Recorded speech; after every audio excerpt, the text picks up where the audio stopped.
What's up, everybody? This is Fishers of Men. This is actually my second video that I've made tonight. The first one was about the Rotten Tomatoes controversy where they deleted 50,000 user reviews from Captain Marvel's page.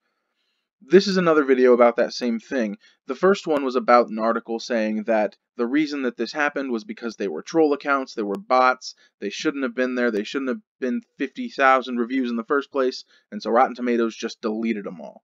This is the second excuse that I've seen for this controversy, and I'm honestly not sure which one is the truth. I have no idea, I have no way of confirming it. I could see it being this, I could see it being the fact that Rotten Tomatoes thought all those accounts were troll accounts. I have no idea. But we'll read through this, and you can make the decision for yourself. Go check out my other video if you want to. A bunch of other people have already made videos on it too, so you can check out their videos if you want to as well. Obviously, this article is coming from MovieWeb, written by Kevin Berwick, titled Rotten Tomatoes Blames Captain Marvel Review Controversy on a Glitch. So let's see what they have to say. Captain Marvel started off the day with 58,000 plus reviews on Rotten Tomatoes. To put that into perspective, Infinity War, which was released nearly a year ago, has a grand total of 53,000 reviews. Now, this was covered in my other video, and I mentioned the fact that when movies are controversial, people are more likely to leave reviews. Infinity War was seen by most people as great. So they would log on to Rotten Tomatoes, they would see that audience score being very high, and they wouldn't really bother to leave a review because it's already very high, it matches what they thought, they're good, they're happy with it. Meanwhile, things like The Last Jedi, which has I think 250,000 user reviews, was very controversial. And so a lot of people left reviews because they want the score, that audience score, to reflect how they felt about the movie. So if they really hated it, they left a review saying that they really hated it. And if they really loved it for whatever reason, I still don't get that, they left a review that said that they really loved it because they want that score to reflect how they feel. And if a movie is more controversial and people have heard that it's controversial, they're more likely to leave that review.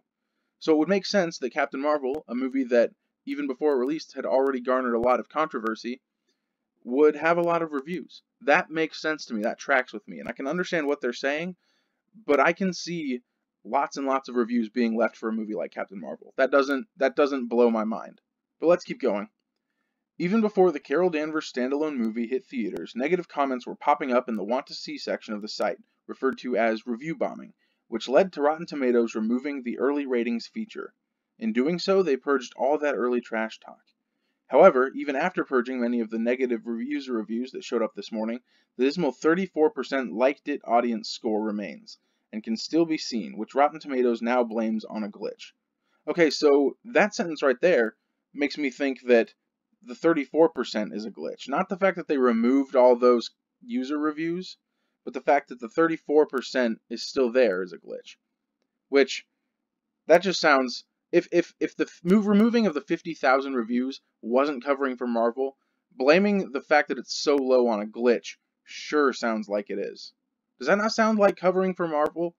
Does that not sound like covering for this movie if they say, no, people liked it, people definitely liked it, more than 34% of people liked it, that's just a glitch, that's a glitch in the system. Let's keep going and make sure we're understanding this right. Trolls decided to bring down the Captain Marvel Rotten Tomatoes score, and it's believed they use bots to do so.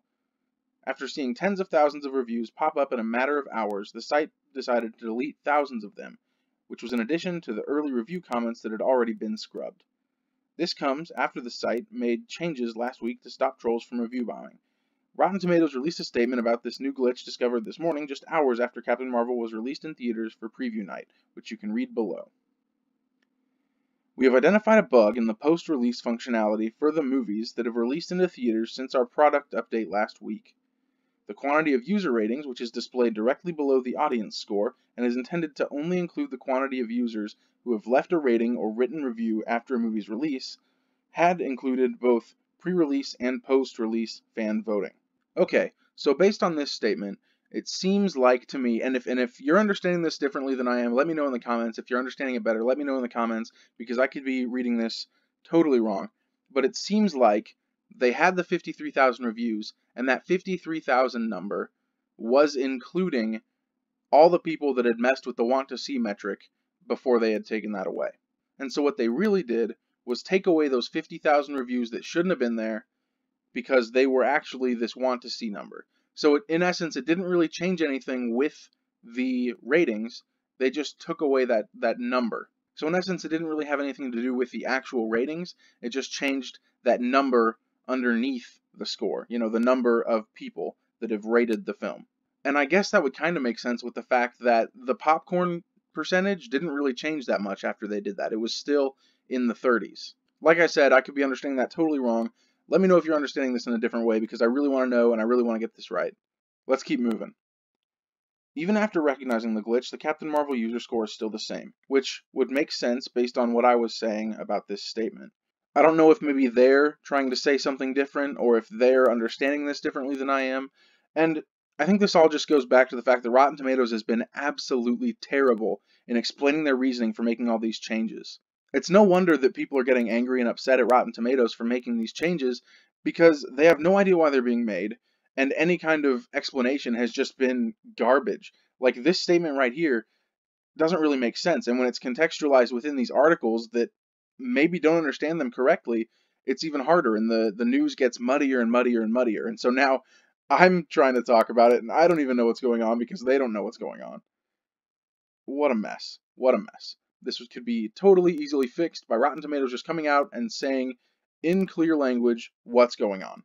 But since they appear to be incapable of doing that, here we go. Let's keep moving. The Marvel Cinematic Universe is set to be a box office success this weekend and may have just rendered the whole Rotten Tomato user score platform useless. Well, that's probably true. Trolls have been targeting all of the Marvel Studios and Lucasfilm movies put out under the Disney umbrella, but this is some next level trolling with the additions of bots to the equation. Now that's just not true. That is just not true.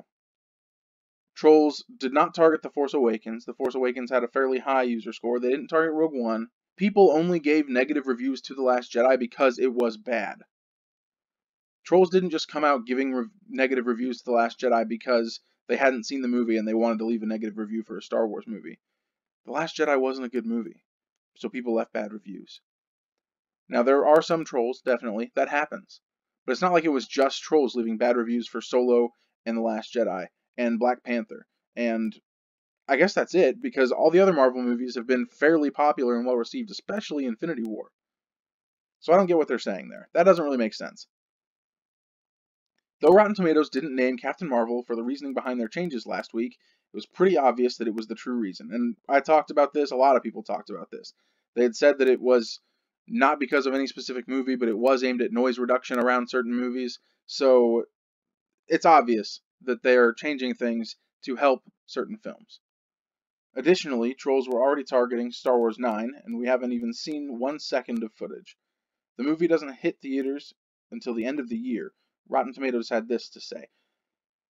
Now, hang on, before I go down. People were targeting Star Wars Episode 9. I don't know if that's considered targeting if people go on and say they're not interested in the film. Because that's obviously what they were doing. They were messing with the want to see rating. I don't want to see Star Wars Episode 9. Star Wars Episode 8 really messed up Star Wars for me. I'm a huge Star Wars fan. Star Wars Episode 8 really messed it up. I am not really interested in seeing Episode 9.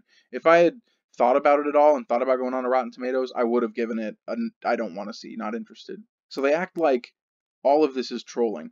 But a lot of people, the people that really care, the people that care enough to say that they're not interested in Star Wars, would go out there already and say it. I don't think that's trolling.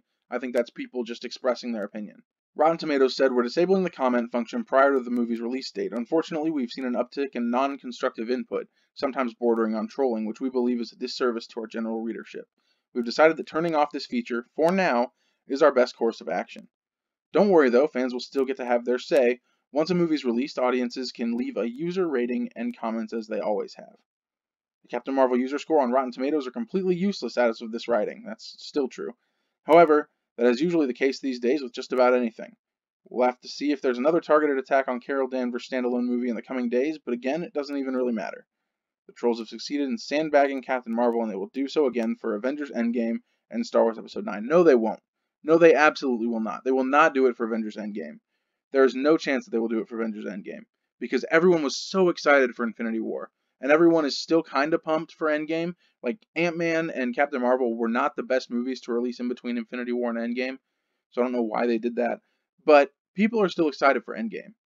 The hype that was built up in Infinity War has not gone down for Endgame. Meanwhile, Star Wars, like I've already talked about, yeah, people are going to sandbag on that because they actually don't want to see it. And then they mentioned the Hollywood Reporter was the first to announce the Rotten Tomatoes glitch. So, that's all I've got. Let me know in the comments what you think. Do you think it was all a glitch and it was just a mistake and they were including numbers that they shouldn't have and so they took them out? Do you think it was bots? Do you think it was trolls? Do you think they're just lying through their teeth and trying to throw out anything that'll stick to the wall? Let me know in the comments what you think. Thanks for watching this video. If you liked it, go ahead and leave a like. Subscribe if you want to. If not, no big deal. Check out one of my other videos. Maybe you'll like them a little better. Thank you so much for watching. Out of all of the videos and all of the channels on YouTube, you chose to watch my video, and that fact is not lost on me. I greatly appreciate it. Thank you so much. Again, I am Fishers of Men, and I will talk to you later.